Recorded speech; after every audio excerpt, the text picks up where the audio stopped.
Hello and welcome to Wargaming Recon. I am your host, Jonathan J. Reinhardt. Wargaming Recon is the only member of the TSR podcast network to discuss historical and New England gaming. I'm laughing because for those of you watching live, we do record these live. I was a moron and I had the live feed focus on Adrian's face, even though I'm doing the intros. She's just sitting there like, it was very funny. So, welcome to the show. We have here. I shouldn't talk over you doing the intro. I'm sorry. Well, it goes to show how big of a quality show is we are here. The longest running tabletop wargaming podcast in existence, and still just crazy things. So welcome to the show. I am Jonathan, as I said, and we're going to talk about all sorts of really interesting things today. This episode 100 and something, 85, I believe. Wow, 185. Jesus, we've been doing this a long time. We're going to talk about how to prep for a convention game. So my buddy and co-host Adrian Benson is with us today. Adrian, how are you today? I'm doing great, John. Thanks. So I don't know about you, but I'm actually looking forward to this episode because you and I have done a lot of work in the past to make games that we then bring and run at conventions. Participation games for those of you across the pond who might be like, what do you mean a game? Well, we go to a trade show and you don't get to play participation game. So before we go any further, I just want to remind everyone of one thing, and that is the link to the show notes. And the reason is because we're going to cover a lot of things, it's all in the show notes. So you can just head on over to wargamingrecon.com/WR185. That's wargamingrecon.com/WR185. We'll have everything there. So Adrian, how are you today? I'm doing good, John. Don't lie. We were talking before the show and you're not doing good. No, I'm not doing good, but we can save that for another time. This will turn into another show. Yes, it will. I think I'm allowed to say that you had purchased something and it arrived and it did not meet expectations, which it was supposed to meet. But the thing you purchased, you can use for many things, but you could also use it for stuff that would be useful for here on the show. Yeah, definitely. And it definitely did not meet expectations, to say the least. I really don't blame you for being unhappy about that. I don't. So without being so clandestine, that will appear in a future episode at some point. When, I don't know, but we'll get to it eventually. But for today, I know there's a lot of people who listen to the show and some of you who watch live who go to game days and you go to gaming conventions and you played in games. And maybe you've thought, someday I would like to run a game. And you don't know where to start. And so we've talked a lot in the past on previous episodes about different things that you can do to have a good time at a gaming convention, or like do's and don'ts for both as a participant and attendee, or as a game master or an industry guest. But we've never really outlined what you and I do, Adrian, in order to take something from idea to reality. And not that we've done tons of events and not that we've won awards or anything, but we've done enough that I feel like we kind of know the secret sauce. What do you think? Yeah, I would say so. I mean, and whether you win an award or not, the process that goes into getting everything ready is pretty much the same. It's just varies by the amount of effort you would put into it, I guess. But the steps are the same. True, and not everyone who wins awards for running games actually run good games. Yeah, that's true. I'll leave that there. So why don't we start with the first thing on the list? And this is, you need to discuss how or where to start. What your idea is, how to choose the idea, why you chose it.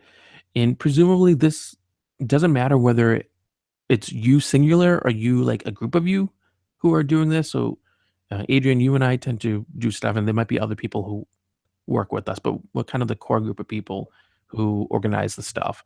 So right now we're actually prepping for running a game for 2018.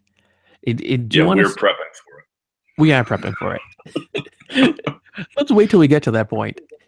Okay. Do you want to talk a little bit about how we chose the idea and what it is Well, this year, the one that you're talking about is the game we're going to run at TotalCon 2018, and this one was an easy one to pick because the theme of the convention is going to be pirates, so it's going to be a pirate game using the new Kickstarter set of rules that came out called Blood and Plunder. So that's how we came up with that idea.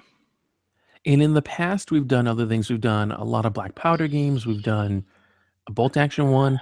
And for each of those, I like the first few that we've done, we did them with black powder.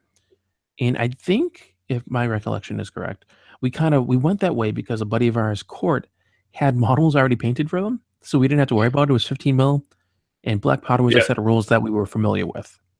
yeah, those were both big driving factors. I mean, it kind of depends on your audience. I mean, at least that's the way we tend to look at it. And for TotalCon, at least over the past few years that we've been going, it's not a huge historical gaming contingent there.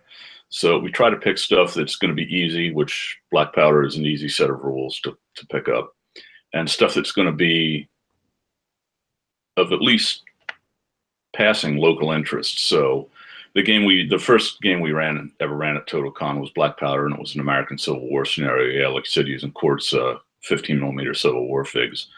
But Civil War is at least something that everybody has at least heard of, even if they're not really into it. I mean, you wouldn't, or at least I wouldn't tend to run like, I don't know, Wars of an Austrian Secession. I wouldn't run one of those scenarios at TotalCon.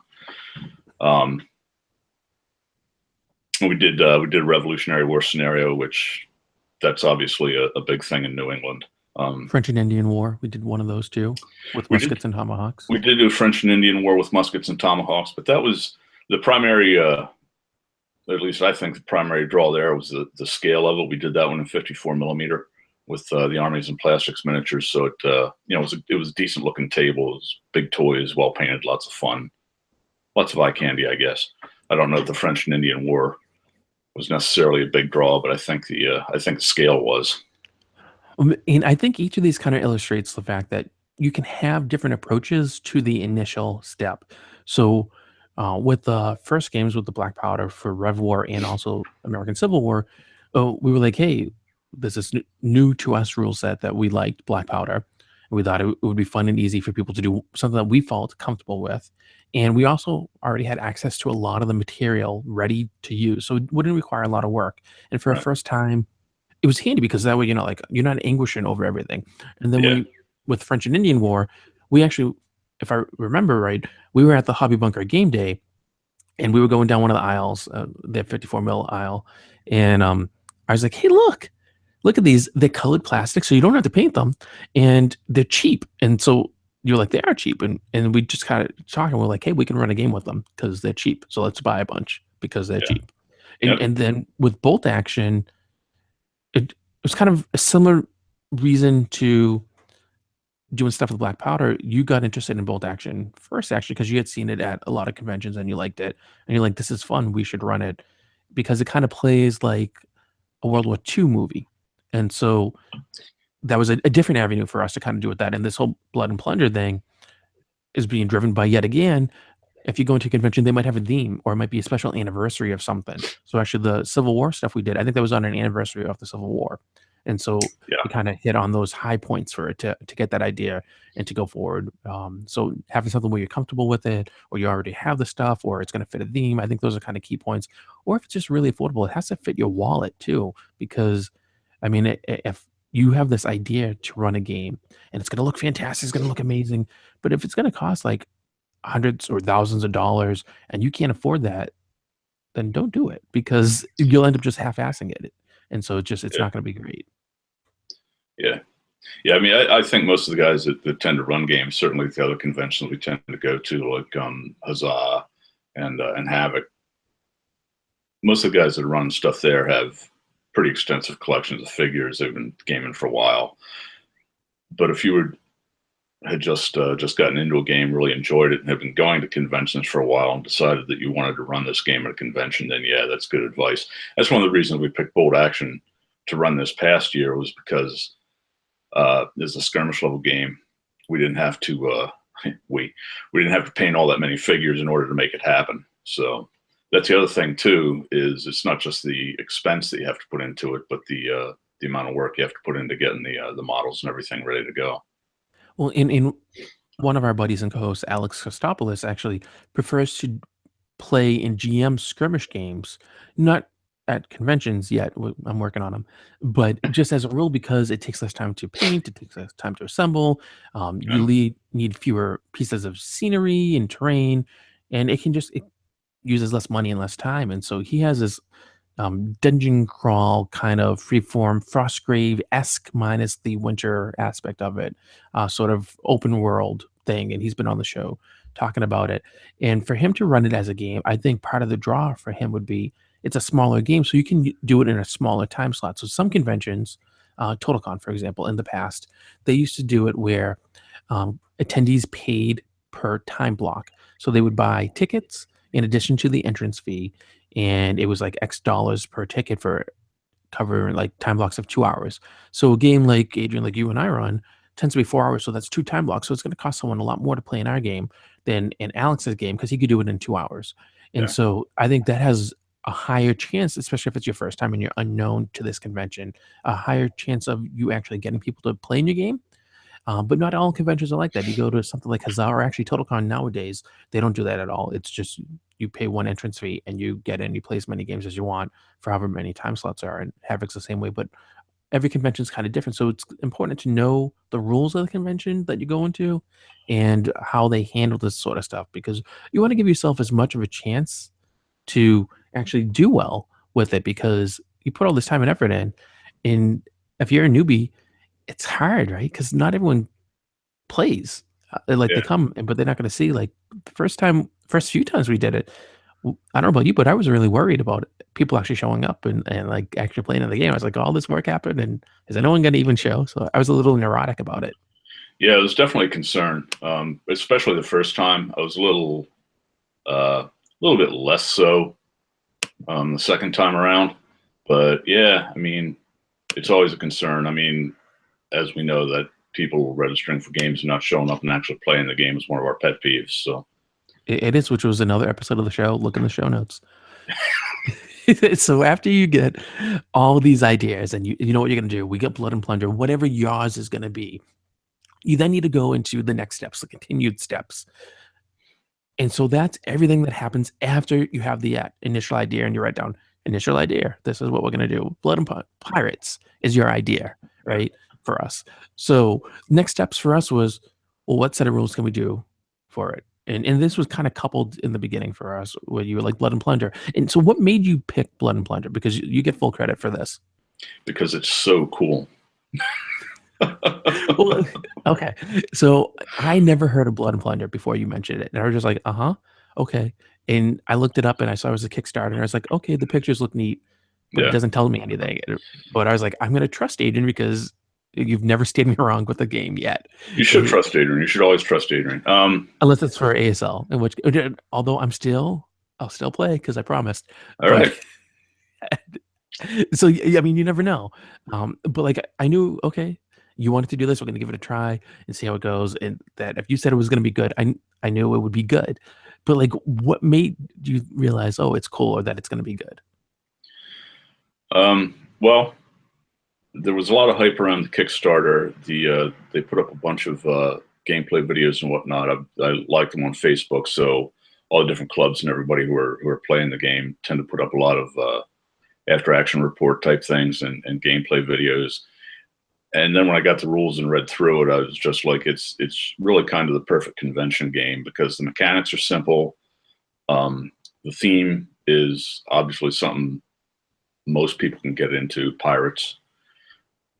But mostly for me, it was definitely the mechanics and the way you can build your forces out, because that's one thing that you have to consider when you're looking at choosing a set of rules for convention play. Most games tend to be designed for two players. So can you take a game and divide the forces up in such a way that you can have, reasonably split things up between 4, maybe even 6 players, 2 on each side, 3 on each side. And that's easy to do in Blood and Plunder. And that's been a theme with all the rules that we've run at the different conventions. Is it's easy to divide up the forces so you can get multiple players at the table. The mechanics of some games aren't nearly as well suited to that. Maurice, Yeah, Maurice from Sam Mustafa is a good example. who's going to be coming on the show in a handful of episodes. August. Yeah. Yeah, I think that's going to release in September. But yeah. Yeah. So, but Maurice is a good game. It's a fun game, but it's just not well suited to multiple players. You can make it work, and we played in a game that Chris Parker ran, and he did it with, I think it was a 4-player game he did, but he basically ran it as 2 separate games running on the same table, which is really the only kind of way to do it because of the mechanics of that game. But anyway, that's one thing that I look at, and Blood and Plunder is definitely easy to get multiple people on the table playing. It also, we had another game we were considering doing before we knew about the pirate theme.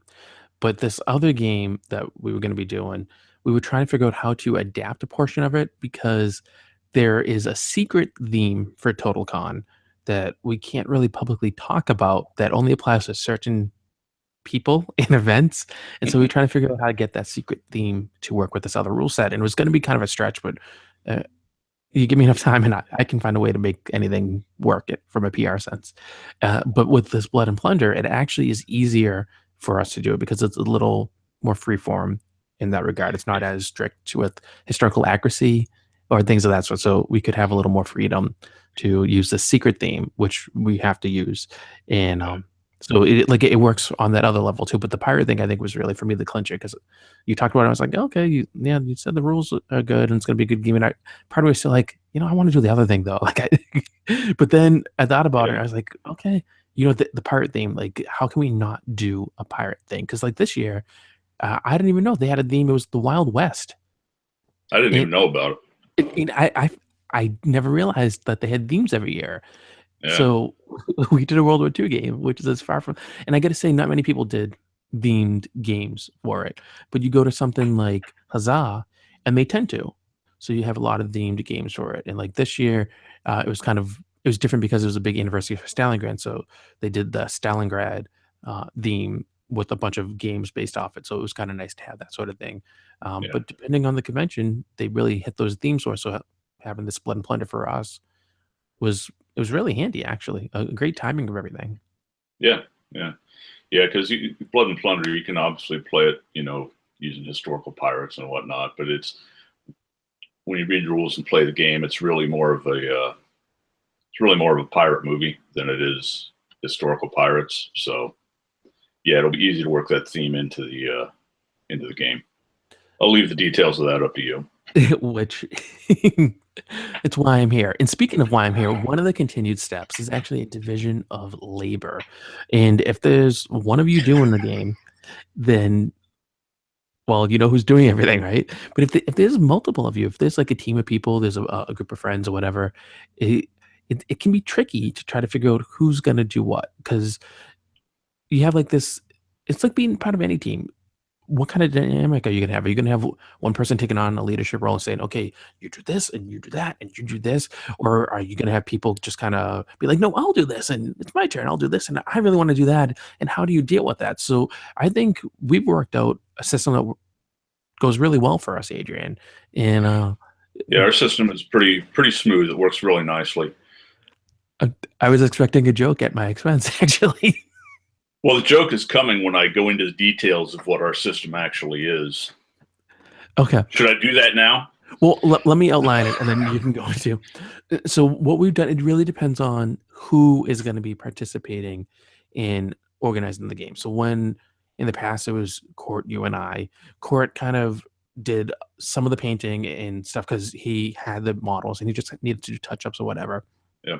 You were the rules guy, so you really knew them backwards and forwards, so that if there was questions, can always say, "Okay, ask Adrian." And so the player would be like, "There's this really in-depth thing, blah blah blah," and you say, "Well, it's supposed to be this way," and something more general knowledge about the rules, any of us would be able to handle, or like, "What do I need to hit? And can I move this way? And how does wheeling work? Or how far do you go?" Or that kind of stuff. Simple things that anyone could answer, and then I would take on all of the liaising with the convention, all the PR kind of stuff. So I would do all the promotional and just making sure that things get fixed when we're there if there's problems, or that everything's all correct and that things are submitted. So why don't you dive even further into the details with all this kind of stuff? Sure. If there's rules that need to be read, I read them. John doesn't. If there's figures that need to be painted, I paint them. John doesn't. If there's scenery that needs to be acquired or assembled or anything like that, I do that. John Not all typically of it. doesn't. Not all of it, but Not all of it. Yeah. So, but yeah. Then when it comes time to actually go to the convention and receive the accolades and walk around with the game master badge, John does that. Okay. And that's how the division of labor works. So I feel we need to clarify things a little bit. Okay. Just a smidge. You absolutely do all the assembly and painting of models. No doubt in my mind about that. That is one of your strengths. And you might not feel that it is, but it is. And I think when you're working with people, you really do have to play to people's strengths. So like that's not one of my strengths. It would take me forever. I don't like to do it. I don't really want to find the time to do it. But if I did, I'd still be working on my first batch of guys. And so like we would never get the stuff done in time. So like that is fantastic. You're a rules guy, so it really fits that if it's something new and unfamiliar to us or something that we haven't been playing much, I'm not gonna have the time or inclination to do such a thing. But you take to it very well. So like I don't know if you have like an eidetic memory or what it is, but like it sticks with you. So it's good to have that inner and deeper knowledge about it. So you really kind of shine with that. But as you said with terrain, I think that's more of a mutual sort of thing. So neither one of us like builds terrain really. Like we're not gonna like build a house or something to put on the table. No, no, I was going to say I've tried, and I'm past that now. I'm more than happy to throw money at people who do that. Me too. And part of the benefit of that is then we can review it on the show. We can do whatever. So like when we did Bolt Action, I picked up cigar box battle mats. We reviewed them, did a thing or whatever. So we did get that, and actually, like I got one right here, which I love more than anything in the world because. Do you like walk around with those? Do you like keep one in your man purse that you take with you everywhere? I tell you, when we first got these, when I first got this, this is a plush one. I draped it around me like a cape, and I'm like, I'm cigar box battle man. And anyway, this is probably more than anyone ever wanted to know. But like, yeah, that's great.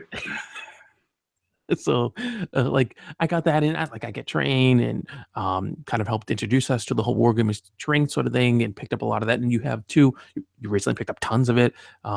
But like it's definitely a cooperative aspect for the train, I would say, depending on what we're gonna do and where people are and things. So for example, there was a big church you wanted put out by Crescent Root. So you had picked that up and we ended up using that in the game. But I think you're gonna get it anyway. Like I picked up other stuff. So we try to blend that. The things that really are mostly yours, unless someone else were to be involved, would be like the assembly painting of figs, which is a huge aspect of it. Don't get me wrong, and you deserve major props for it. And the rules, of course, those are key. And then like the other stuff is kind of divided, except for like any of that promotional stuff, like you don't have any interest in, I don't think. And so like all of that, it seems like it's a nothing kind of job, and at times I kind of feel like, oh, it feels like a nothing kind of job, but it's just because I like it. So like all of that, whether it's posting to social media or rallying people to get them to try to come to the game, and all that, working with the conventions, it actually takes a lot of time. Make sure that your stuff is submitted properly, following up with them, making sure that you got a table, that it is where it's supposed to be, that you know what's going on, and if there's any issues, knowing who to talk to get things fixed. And so I feel like we kind of have ironed out all the wrinkles. Generally, not that problems don't arise because they do, but we're able to handle problems in any area pretty quickly. Yeah, for the most part, I would say so. So like whatever, like if something comes up with blood and plunder, we got it taken care of. Whatever the issue is going to be, whether it's at the convention or whether it's beforehand or any of that kind of stuff, we just kind of, it's a well-oiled machine, I guess is the nicer way to phrase it. Yeah. Okay. No, you don't think so? No, it generally works out okay. It does. Don't lie. Yeah. It does. It does because I'm telling you it does. Okay, fine. I mean, you get to wear the Game Master badge, so I guess you must know what you're talking about. Well, clearly. And actually, I got to say that has been in part for the past because whoever submits it, depending on the convention, but whoever submits it gets listed as the GM. So we've actually been able to, we do live recordings of the show at Yeah. conventions, and for a couple conventions, they've allowed us to have dual GMs, and not every convention allows it. So I make sure that we're both listed, so that we get that. But I believe we're actually going to swap it over because by now, with a lot of the conventions that we've worked with, they kind of know if your name's there, my name's also attached, and Yeah. so they don't mind if I'm the one saying like, okay, give Adrian credit, he gets all the whatever, not who cares. But like, you need to talk to me to make sure everything's laced properly, so that way I can still do all that back end stuff without having to have my name on the thing. Yeah. And like when you're beginning, they need your name on the thing in order for them to talk to you about the game and the event, because otherwise they're gonna be like, well, who are you to this event? Why do we need to talk to you? We're not going to give you that information. We're not going to do whatever because Joe Schmo or Sally whatever is listed as game master, and so we Yeah. need to talk to them.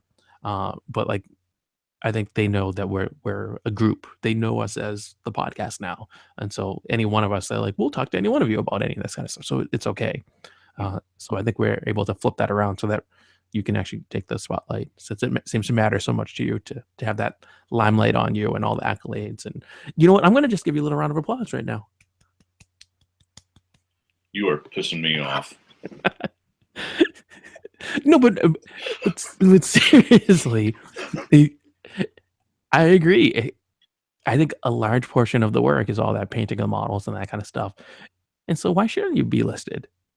Yeah, no, I agree. So since it's something that we can do, I think it's worth doing. If that meant they weren't going to allow me to do any of that other stuff to actually make sure that the events go off without a hitch, Yeah. then my name would still have to be on there. Yeah. But like, I don't care. I don't want my name on there. Whatever. It doesn't matter. Okay. So after you do all this division of labor, and this is really like a huge job, just kind of figuring out who's going to do what, don't you think? It can be, yeah, yeah. I mean, and we've definitely had like help in the past, like you talked about Court, and the first couple games we did, we basically used we all of the figures for the Civil War games were his. We did the Rev War game in 10 millimeter, Mm-hmm. and we used his Americans, and I painted up a 10 millimeter British Army, which was, I won't say a waste of time, but I don't know if I'm going to be doing any more 10 millimeter or not. I got a bunch of it upstairs. Yeah, I've got a It's my bunch that I blue haven't army. painted. I got a bunch that I haven't painted yet too. I don't know if I'll finish it up or not. But anyway, point is, Court helped with that with the Muskets and Tomahawks game that we did in *54. Him and Adam Carrier. Yeah, they both painted part of the figures for that, and if they hadn't, that game never would have happened. Yep. So you really painted the lion's share, and you and I bought all the figures. we did, but like you said, there were those Armies and Plastics figures, which are just they're butt ugly, but they're very cheap. And when you put some paint on them, they don't look that bad. So I thought they looked really good. I think the problem was that the paint hasn't stayed on, and I don't know what kind of washing you have to do. I'm told a quick wash in the sink with soap and water does it, and you're fine. And then you do like a base coat. But yeah, I know some of you guys did that. Yeah, it didn't work for me.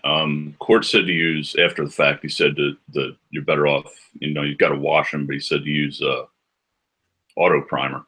Maybe that would work better. I don't know. Yeah, his lasted pretty well, but even his stuff was coming off. I got to say, if you're going to pick up that Armies in Plastic, don't bother painting. Just have a red army, a blue army, a yellow army, a green army, and be done. Go old school. Yeah, I would. I hate to say that, but yeah, if you're going to use those, and they're not a bad choice to use because they are so cheap. No, and you can get a lot of stuff. And I mean, they are 54 mil, so it's almost toy soldier scale. No, 40 mil, aren't they? Not 54. No, they're 54. Are they 54? So it's pretty close to toy soldier scale. So if you're doing that anyway, you really do want to go old school. So you want a very minimalistic kind of table. You want a little bit abstract. Give it like playing on the living room floor sort of feel, almost as if you were reenacting Little Wars. So you'd want to do that, and so you wouldn't want to paint them very ornately anyway. Not that they have a lot of detail. No, they don't have a lot of detail. So yeah, I mean, we painted them very toy soldiery style when we did them, which was with gloss, gloss coat instead of a dull coat, and they look good for as long as they lasted, but they didn't last very long. No, not terribly. So I mean, there's other options if you want to do 54 millimeter. You have all the King's Men, who has a great range of 7 years or French and Indian War and Revolutionary War figures. Plenty Pricey. of his stuff isn't that bad. I mean, it's definitely more expensive than you're going to pay for your standard 28s or something like that, but it's not that bad. But if 54 millimeters your thing, there's definitely better options out there than armies in plastic. Yeah, absolutely. So then after you get past this intermediate stage where you divided all the labor and you're actually working on your projects to get everything happen, eventually you kind of come to the conclusion of that final act. So for us, what tends to happen in the days, hours, and minutes leading to the actual game, the actual event that we run? I don't know. I'm usually finishing up painting right up until the last minute. Um, Obviously, there's play testing that has to be done. We didn't even talk about picking the scenario. No, and that's key because normally we pick Yeah, something, we try to give us a year to yeah, go from beginning to end so that we can do a lot of play testing because some people just play test once and they're like, whatever, we're done. I yeah, think if you really are using a special scenario that you've created, you need to treat it as if you're creating a game from scratch. So you really need to iron out all the potential problems with it because otherwise you're going to have a bad time and your players are going to have a bad time and then yeah, no one's going to want to play in your games again. yeah, yeah. I mean, scenarios that we pick tend to be try to pick stuff that's relatively well known. Like this year, we did Bold Action, and it was a Battle of the Bulge scenario, and it was the Best Chris, one. Christmas Day attack on Bastogne, the last German attempt to try to break the encirclement around Bastogne. So everybody who's watched Band of Brothers is familiar with that scenario, that fight. So that's why we chose that. Um, Also, we had a pre-made scenario for that, so For we the same. modified.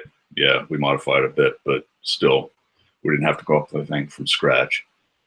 Um, but yeah, the scenario is if you go historical and you pick a historical battle, that's great and it's a lot of fun. But you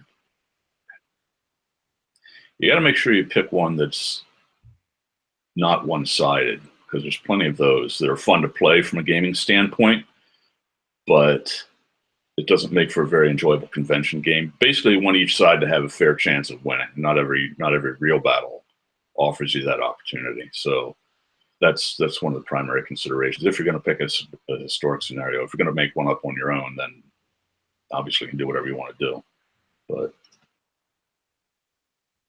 if we're going historical, I do try to stick with stuff that people may have heard of. So for the Revolutionary War game, we did the Battle of Saratoga, first battle of Freeman's Farm, which probably most people haven't heard of. But if you then people show up at the table and you talk to them a little bit about the British campaign in New York, then they maybe it may ring some bells from middle school or high school or whenever they get exposed to that. Hell, maybe they don't even get exposed to it now. I don't know. But anyway, It's a fun one to play. yeah.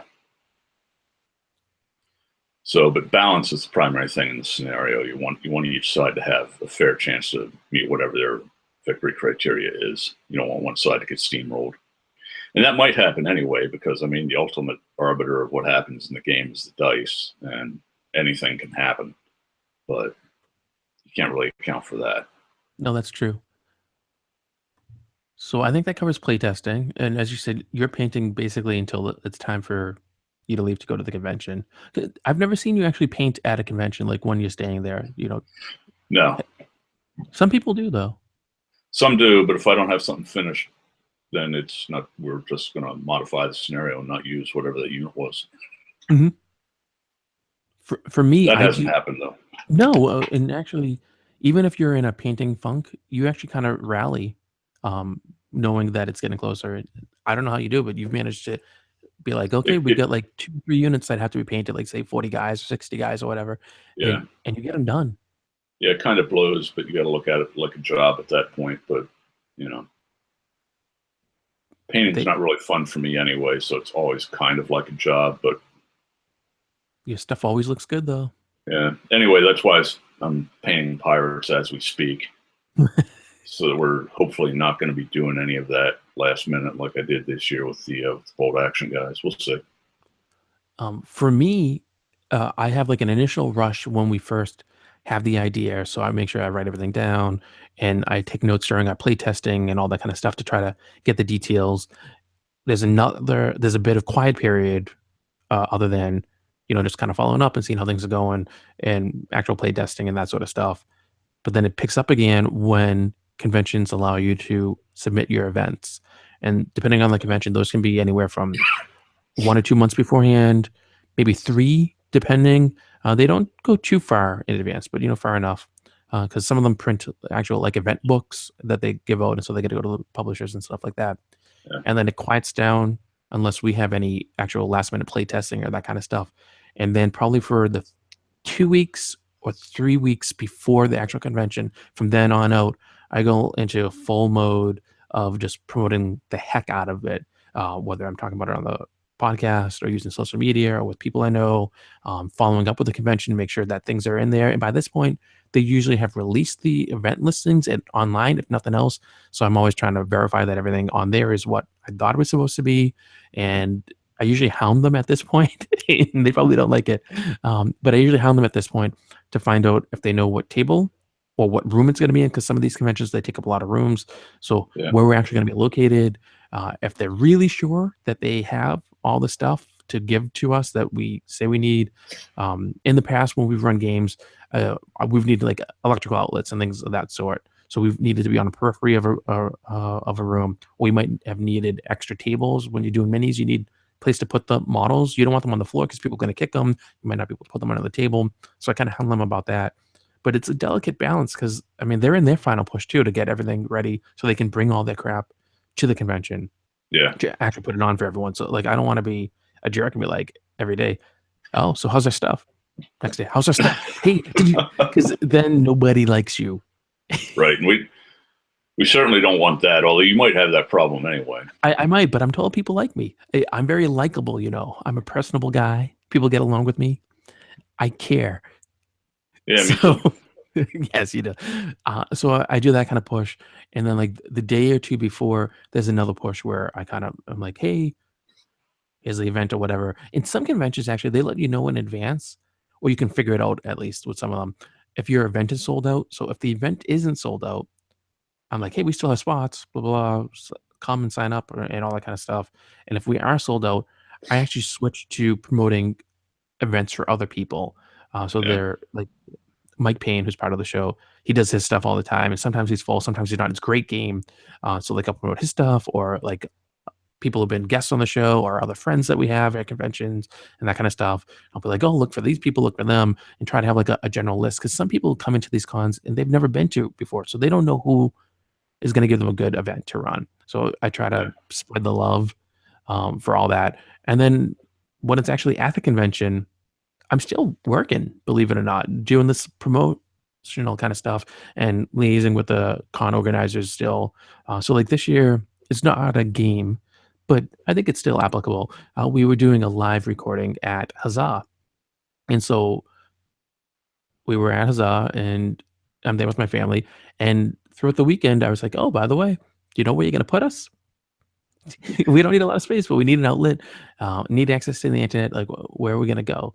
And so, even like the night before we were gonna record, I was still working with the people from the con, and even that morning, Yeah. finalizing exactly where we were gonna be, and like just kind of checking, not being rude about it, and like they were checking in with me too to say, well, what do you need? Where do you want to be? And so stuff had been done beforehand according to the normal timeline, but there's all these kind of finalizations that happen because maybe someone else wasn't able to come, and so they had to cancel their event. So they might have an opening somewhere else. So they might want to move you if Yeah. possible, or maybe one of your team members has to drop out, or maybe they got more events than they thought, or there was more attendees, and so they need to rearrange stuff. It helps for you to be flexible, and a lot of that kind of stuff happens at the tail end, right when you're at the event, and it's happened to us where they were like, "Hey, can we move you?" At TotalCon, we had to get moved for our recording.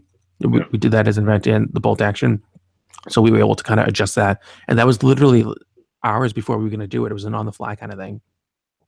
And so just all that kind of stuff, being there in person, I think makes a difference. So you're not just instant messaging someone or texting someone or, do an email or whatever the ways they have set up for you to connect with them. So I do Yeah. a lot of that kind of on site, going back and forth and running around like a chicken with its head cut off sort of thing. Yeah. Sometimes anyway, and sometimes it's easier, but try to iron all that kind of stuff out. And even when we go to the table for the game, sometimes it's a matter of saying, where is that table? We were told we're at table whatever, or we're in this room. Where And the is guy that? looks at his sheet and he says, "Oh, you're on table 8. Yeah, Well, which table is that?" near the light. I don't know. It's near the light. But just look at where that is. Or someone's at your table, and you're like, oh, okay, well, is your game running long, or what's going on? And just try to like iron out Yeah, all that sort of stuff. So yeah. there's There's a always last minute irritations can come up like that, but yeah, the yeah, pre planning gets rid of a lot of that stuff that would otherwise be a problem. it really helps. And I mean, it could be something as simple as like you accidentally broke a model while you're there, and just trying to get your hands on super glue or something to do a last minute fix, Yeah, or and whatever. There's a lot of different. You forgot to bring something. Is there a way you can make for bolt action? Actually, you had a last minute fix where you realized we were going to need counters or something to represent. I forget what it was going to be that it was going to represent, but you won tickets for something for the ticket auction, and you were able to get red counters, glass bead things. yeah. And so like that kind of came in handy. So there's all that kind of last minute stuff, but it kind of helps, I find, to look over all the stuff that you brought when you get to the convention, and also on the day of, make sure you have it all and that you have a plan to kind of get it out there and do all that sort of stuff. Do you think I missed anything on those final conclusion actions for the events? I don't think so, really. I mean, it's not. I mean, you're not talking about a hugely complicated process here. I mean, you're trying to get a game ready for a bunch of people to play. It's not. It could be complicated. Look at Michael Johns, right, with his Frostgrave. That's Yeah, complicated. okay. Yeah, he and probably Mike Payne. I mean, they're kind of exceptions. Mike Payne It's, you takes know, 2 hours to set up. yeah, I know.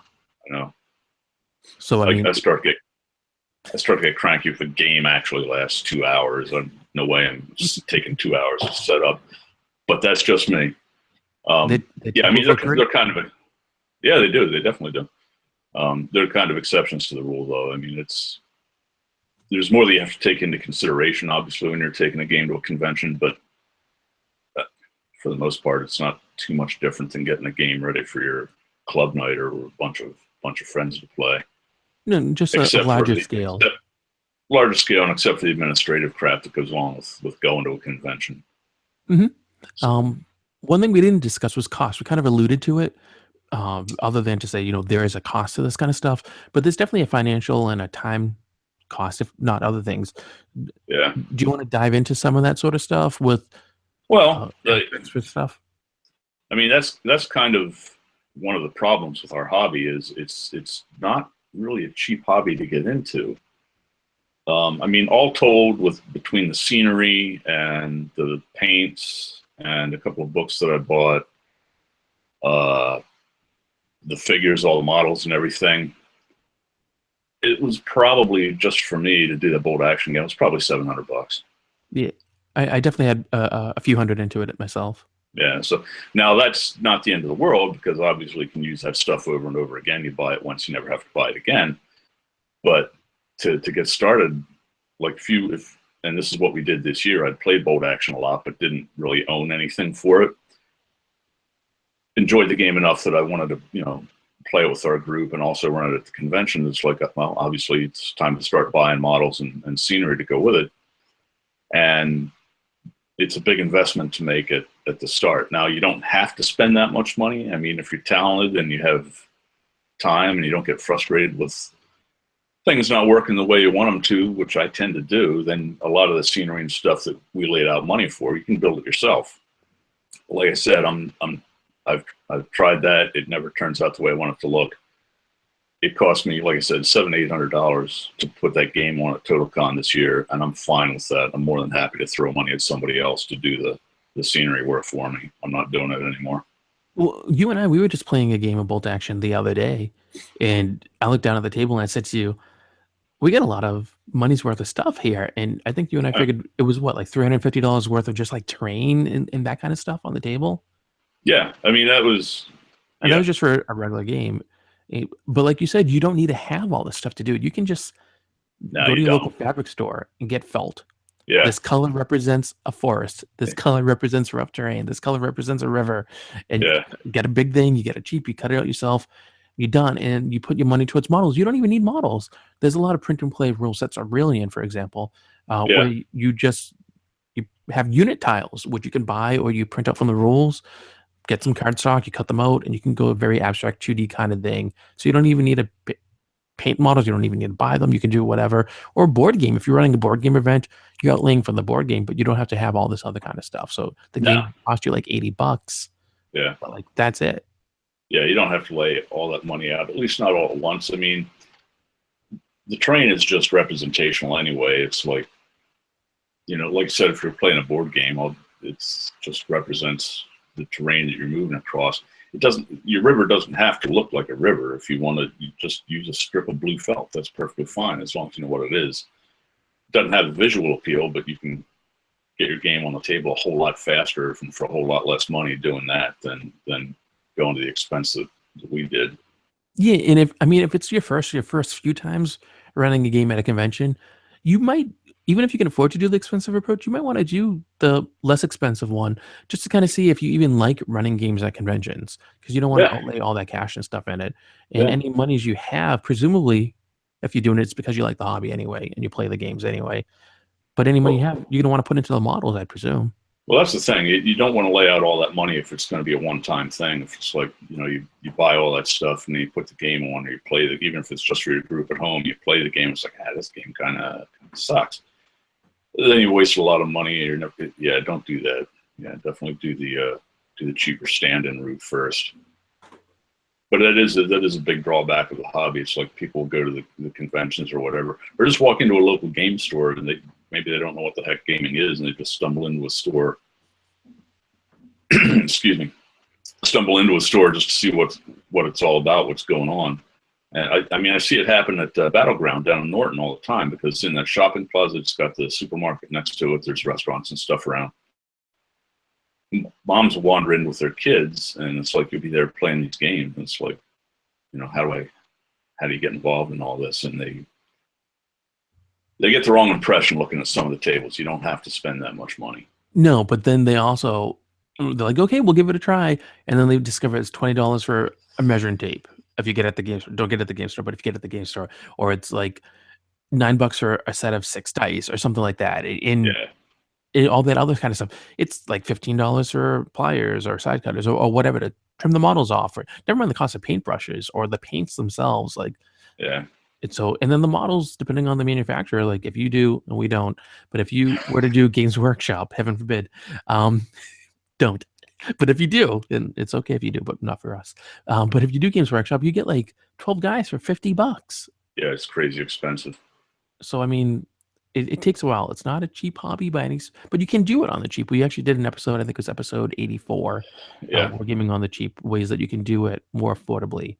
But even that way, it's still going to cost you something. And like you said, Adrian, you can kind of roll it out. It's a rolling start to things. So if you want to do the convention thing and you're going to buy some models, do a skirmish game first, right? So that way it's exactly. cheaper. Yeah, it's a cheap way to get into it. Yeah. Just work your way up, and then every year add a new piece to it, add a new element. So maybe you can only spend like $30 for the whole year for extra stuff. That's fine. Yep. Add one new thing. Mike Payne, actually, he makes like all his stuff, basically. He'll buy models if he needs to, but he makes all his stuff. He makes it a point to have one new thing every year, whether it's a scratch built ship or boat, whether it's a new terrain piece or a new element to the rules. I mean, he never runs his game the same way twice, but something new. And good thing about that is if people get to know you, they know there's going to be something new, and they're looking for that new aspect. So it's a draw, so it gets them in. So rather than having plop, here's everything, here's this new thing this year. Oh, what are you going to get next year? I don't know. So they come next year and here's this other new thing. And so then they get to see. I think people like that. Yeah, I think so. So what have we not said about prepping for a convention game that we should say? That means nothing. Yeah, I don't know. I think we covered it fairly well. Oh, we missed something? Well, this just goes in prepping with conventions in general. Make your hotel reservation early. Otherwise, you end up not being able to stay in the convention hotel, which might be okay for you because it might be cheaper, or you can end up in a rat hole like I did at Huzzah last year. Not this year, but the past year. I was definitely thinking of you. Yeah, but that was totally my fault. I waited until the last minute to register, and I shouldn't have. But so that's Some something to. Speaking of hotel rooms and rolling starts, some conventions actually do rolling starts for booking a hotel room. TotalCon, I think, is doing it for 2018, where Huh. you could have booked a room back in February of this year, a year in advance. I think it's crazy, but whatever. But only if like it had to be like a group of people, or you needed it was singles. I think is what was going. No, I'm sorry, I'm wrong. If you were going for, they're like a 5 or 6 day convention. Yeah. Thursday, Friday, Saturday. Yeah, 5. So if you were going for they were doing it by number of days. So if you for the most number of days, you got to book earliest, and then actually in June and July of 2017, for the number of days that you and I are going, we can book, and then it's fewer and fewer. So they're trying to give first dibs to people who are going to be there longer, so that way they get Yeah. better rooms, which makes sense. But at the same time, I'm like a year in advance. That's crazy. But at the same point, here we are. I'm highly recommend prepping for a convention a year in advance, 2 years maybe, depending on what you're doing. But you need about, I think you honestly need like 8 to 12 months to really get everything done and the painting and all that kind of stuff. You to iron it out. So why the To heck do not? it comfortably, yeah. I mean, if you don't already have the the equipment you need to do whatever it is you want to do, yeah, definitely don't wait until the last minute unless you thrive on stress. Well, even then, don't do it. And at Yeah. the same time, just book your hotel room, whether it's at the convention or wherever else, and don't forget to register for the convention. That's probably important. We didn't say that, but No, well, that there's should a be lot of things we don't self-evident. say. That's another thing you don't want to leave until the last minute, though, or you end up getting locked out of games and stuff that you want to play in. It's like common sense. It's not always so common. Yeah. So, no, those are really good points, though. I'm glad you made the. Since we have finished that, we can move on to my favorite section of the show, mailbag. And you and I were talking about this the other day, on how I always think of that. I can't remember the guy, Sergeant, whatever his name is. Arlie There you Ermy. go. I will never remember it, but I'll always be like, that guy from the thing on History Channel. So from Facebook, listener David said of episode 182, listener convention pet peeves. Some of those are funny. LOL. Unquote. David, thank you. And first of all, thank you for writing in.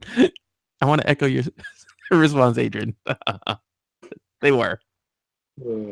I thought they were all pretty funny. Yeah. No, they were pretty funny. And we should do another one of those. I don't know. We don't want to get a reputation as the two guys that sit around and bitch about everything, do we? Well, I'm not saying we got to do it this season. There's always 2018 Oh, okay. or 2019. We should do it again Yeah, in the future. Yeah, no, that's not a bad idea. We'll see what the coming convention year brings. And they don't have to be our pet peeves. They should be listener pet peeves. So listeners, contact us with your convention pet peeves, and maybe they'll end up in an upcoming episode of the show. And then via email, we got an email from listener Kyle regarding episode 184, Huzzah 2017. And his email says, quote, Jonathan and Adrian, I have a theory as to why Huzzah felt more subdued this year. For those of you who are listening and not seeing, I did the air quotes bunny ears on subdued. The convention used to have a very robust presence from regional gaming groups. There were at least 3 groups other than the main historical wargamers that attended. There was even a trophy that went to the gaming group that had the best participation. But this year, the gaming group seemed to have all but evaporated. I only saw one person wearing a Northern Conspiracy shirt and not a single shirt from a Boston area gaming group. When the gaming groups had a much greater presence, the level of camaraderie was much higher, both within groups and between groups. The energy definitely much more heightened in those years, unquote. So first of all, thank you, Kyle, for writing in.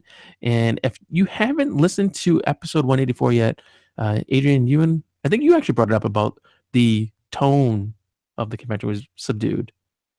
Yeah, there didn't seem to be as much energy, and Kyle touched on it when they had the well, you had mentioned it actually. I don't remember if you mentioned it when we were doing the show or if it was offline. It was a helm, actually, right? It was the helm trophy that they gave.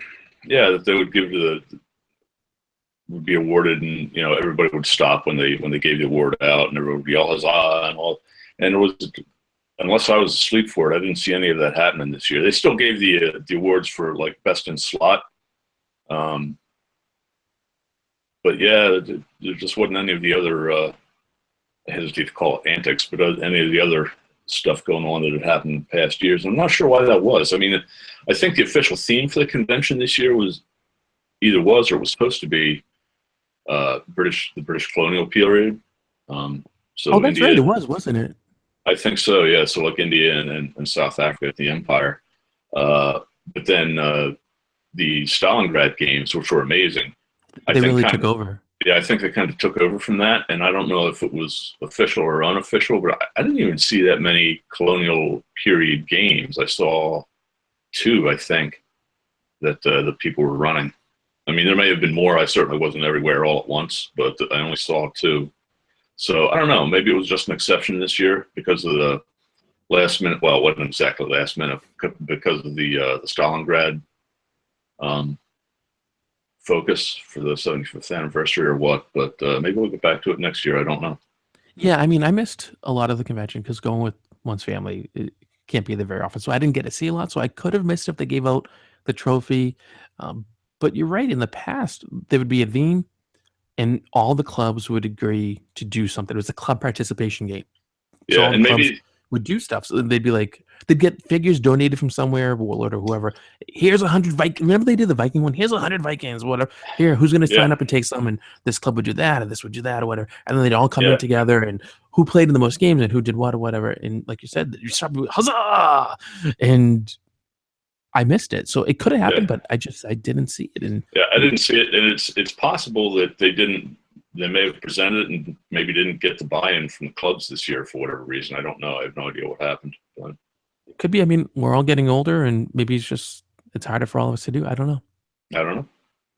So, Kyle, I think you raised a good point, and I'm sure we'll talk about it again in the future if there's more feedback about it. Maybe someone from MHWA or someone who helped organize Huzzah has some thoughts that they'll share. I know they do their kind of post-con analysis where they evaluate everything, and there's been a lot of discussion online about different things that were not the same as in previous years and ways to improve.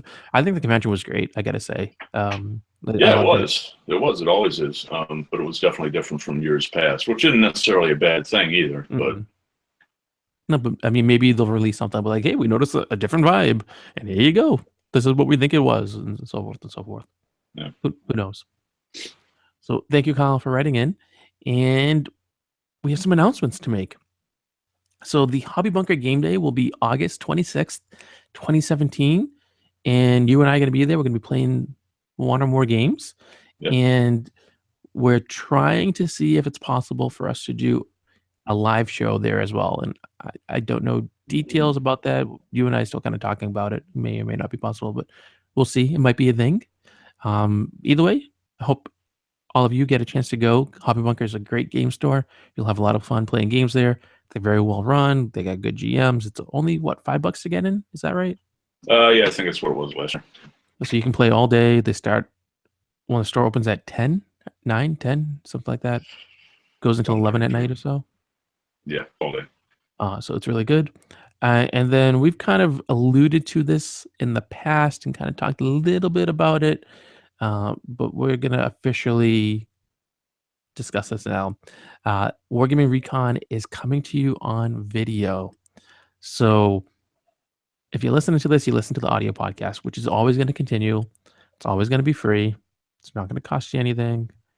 But on top of that, there's a Roku channel launching early July from the Nerd Broadcasting Network, and we are the flagship wargaming presence on there.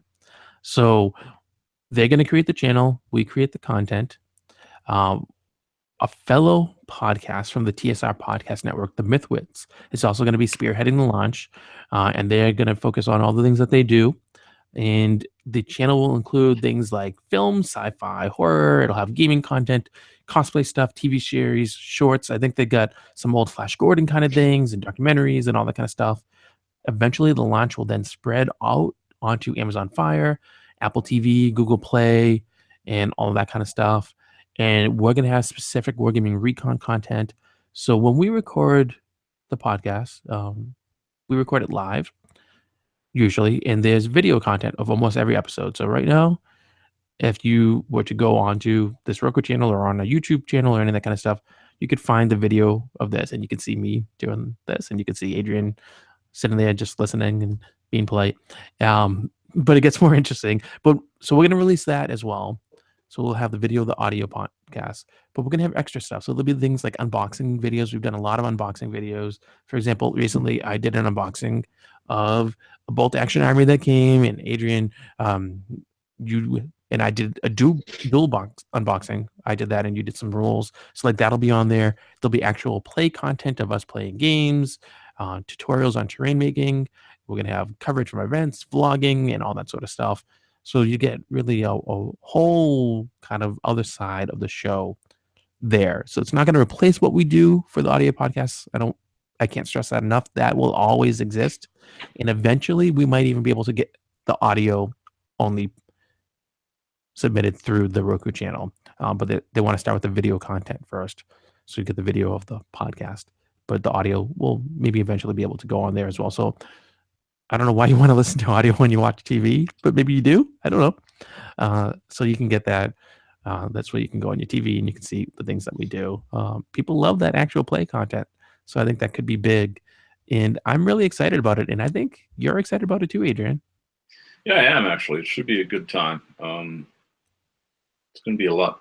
I shouldn't say a lot. It's going to be more work, particularly to do the live play video and stuff like that. But I'm looking forward to it.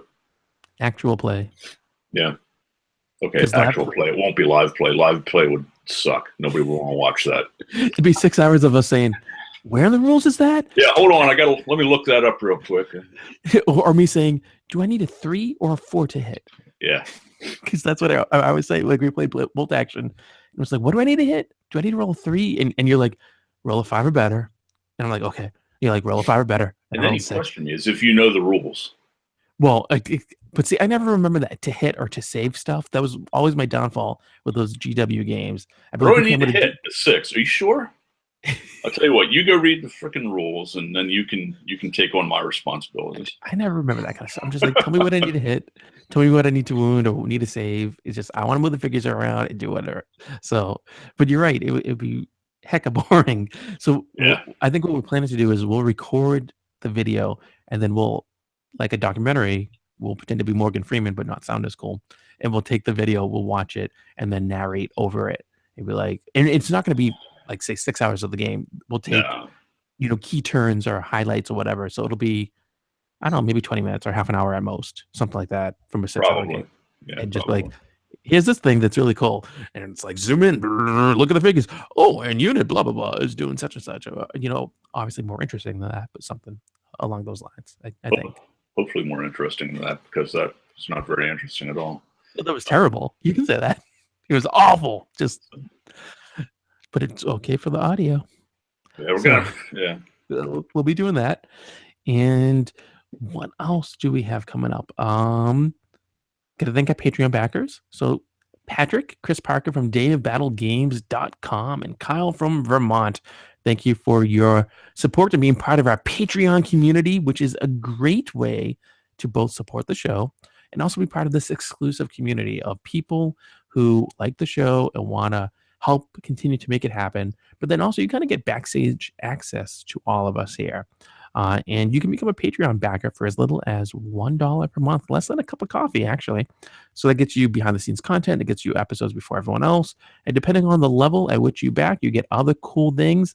I need to say 2 things. First of all, we're halfway to our next Patreon goal that allows us to hire Joshua Schubert with a fair wage for audio editing. He makes me sound decent. It makes you sound great, Adrian. And the other thing is I have removed one backer level that used to be there. So we had a tape measure level where if you backed at that level, each month I'd send you a tape measure that was branded with Wargaming Recon. And I removed it because I can't get those tape measures anymore. So I'm trying to find another avenue for tape measures so I can get them. So there's one left, and I've taken to using it for myself for games. So you might see them in pictures. But if someone were to back, you'd get this exclusive limited collector's edition tape measure that's been used in official videos and content for Wargaming Recon. Wow. I know. Fancy, right? Yeah. So we get that. You can go to wargamingrecon.com/Patreon to sign up. or just go to our show notes, wargamingrecon.com/WR185, and that'll have a link to it there. We have an upcoming episode coming out on June 26, 2017. That's episode 186, where we're going to review Model Box, which I did an unboxing video of. So if you hear a little rattling, it's because I got the box up and there's some stuff inside. So we will review it. It's a subscription service where you get a box of models and modeling content, items, equipment, things every month, but you don't know what it is until you get it and open it up. So surprise, maybe good, maybe not. I don't know. You got to listen and find out. And you can find out about all of our upcoming episodes by going to our episode guide, link in the show notes. So, for example, you can find out on July 24th, our review of Aurelian will be coming out. We're going to be having an interview with Sam Mustafa coming out September 18th. The Hobby Bunker Game Day comes out September 4th. We got our holiday gift guide episode on November 27th and all that kind of stuff. But we have guests listed on there and who's going to be co-hosting and all that kind of stuff. So episode guide is a good thing. Do you have any announcements for us, Adrian, that you want to share, information, that kind of stuff? I do not. Well, that's a letdown. It is a letdown. I was hoping to have some exciting, interesting stuff to talk about, but you know what happened to that. So I do. But like, I hyped you. I was like, hey, we got all the stuff in here. How about you? I'm like, no, I do not. Thanks. That's riveting audio. Why we have you on the show. So that's what we got for you here, I guess. Yeah, that may yet work out, but not before the end of this show. So no, sorry. No, and unboxing video. No, I was too excited, so I did not do the unboxing video, but now I wish I had. Well, we can pretend that we never released this part of the audio, and you can just rebox and then unbox it again. Oh, look what I got! How amazing this is! Yeah, I'm not going to do that. It'd be a good video, although now I don't like it. So don't forget, the link to the show notes is wargamingrecon.com/WR185. That's wargamingrecon.com/WR185. I really can't believe this is episode 185. So many episodes. That's a lot of minutes of you talking. Can you believe I once calculated that generally each episode tends to be about an hour long. And that's without all the pre-recorded stuff that people hear. Yeah. And every year tend to do about 25 episodes. So that's 25 hours of me talking. Yeah. Every nobody year. should have to listen to that. And we've been doing it over 10 years. Yeah, well, you have. Yes. Well, the show's been around for over 10 years. Yeah. Not by this name, but so just do the math. It's like 11 years almost. 25 hours per year. 11 years. That's a lot of hours of me talking. Really? I don't show any signs of stopping yet. No. Yay. People have tried to put a muzzle on me, and I'm just like, And I keep going like that Energizer Bunny. I keep going and going because the truth is, as long as people like to listen, as long as there's financial support for the show, because we can't pay for it all ourselves, and as long as I have the time and desire, the show's going to keep going. Yeah. Who knows? Maybe I'll be like 70 and I'll still be doing the show, and I can't do an old person accent, so it's awful. But I'll be like, so what you need to do is, in my day, back 40 years ago. Because really, I mean, think about it. I'm 35 now. I could do another 40 years. Yeah, you could. And then, or you could get hit by a bus tomorrow. You never know. Thanks to that vote of confidence. But can you imagine this being around for that long? Already like 11 years around, another 40. So that's going to be over 50 years, maybe, of Wargaming Recon. Yeah, Trisha might get tired of it long before then. She might, yeah, my wife might. Although I would think that if she was going to be tired of it, it would have already happened. I don't know. You'd think. Some people hope for change. They never learn. That no. The same. No. But I mean, I think there's enough content out there for many more decades of episodes. Oh, yeah. Well, I mean, if nothing else, you can rely on the game companies to keep the content coming because they're releasing a new game, every 2 months? Something like that. And as long as they're willing to send review copies, which we take, and when we get around to it, we do. And heck, I think like the show comes out every other week. I think there's enough content for us to do a weekly show if we have the time. If we had the time, yeah, definitely. And actually, who knows? Maybe someday we could do a weekly show, even if it was just for like a month. We did like a month intensive. Here's a like, thank you for being a listener. New episodes every week. Bam, and then we go back to our normal schedule. Yeah, maybe. Probably not, but you never know. Anyway, so I think that's what we got. Thank you, Adrian, for being on this episode of Wargaming Recon. Yeah, of course. And I want to thank all of you for listening to the show. Don't forget those show notes. You know the deal. No matter how busy you are, no matter how much time you're prepping for a convention game or having someone else do all the painting and prepping for you, know that you have to, you need to keep on gaming.